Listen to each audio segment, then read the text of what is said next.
আপনার জীবন কি ঋণের চাপে ধ্বংস হয়ে যাচ্ছে?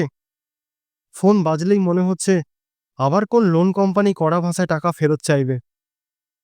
আপনি কি রাতের পর রাত ঘুমাতে পারছেন না? বন্ধুরা, আজকের এই ভিডিওটি আপনার জন্য।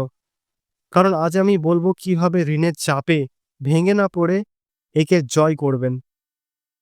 ভিডিও শেষ পর্যন্ত থাকুন, কারণ শেষে এমন একটা গোপন টিপ শেয়ার করব যা আপনার ঋণের দুঃস্বপ্ন থেকে মুক্তি করে দিতে পারে। চলুন শুরু করা যাক।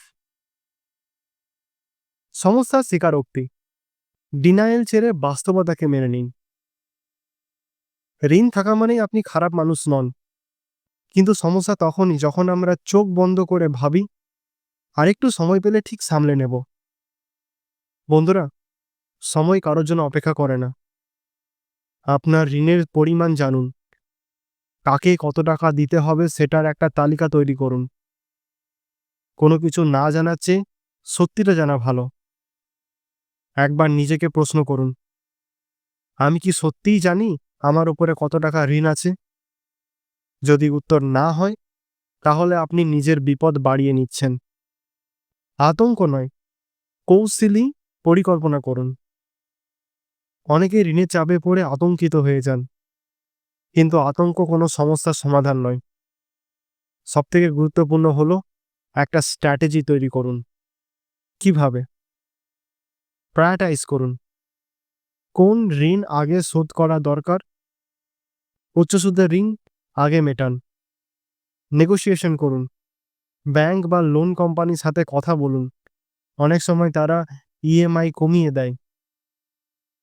নতুন ঋণ নিয়ে পুরনো ঋণ শোধ নয়, এটা ডুবে যাওয়া নৌকা আরও লোড দেওয়ার মতো।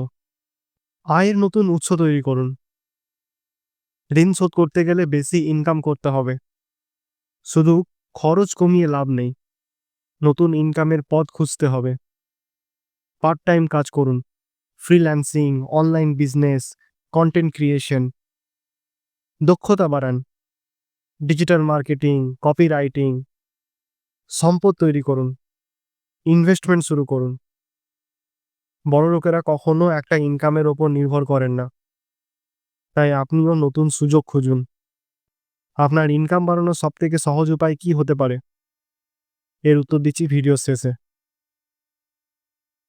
খরচের উপর নিয়ন্ত্রণ আনুন।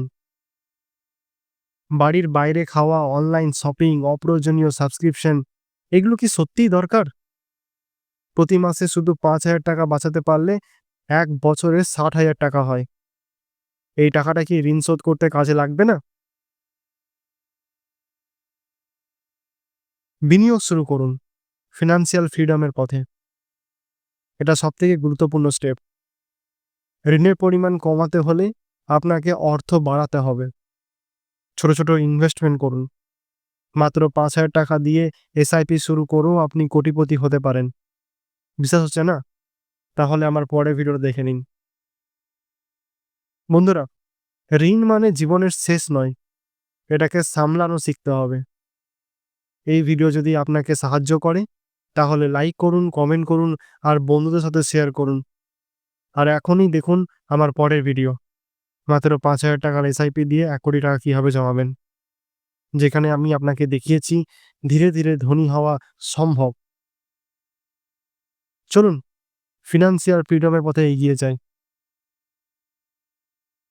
তাহলে দেখা হচ্ছে পরের ভিডিওতে।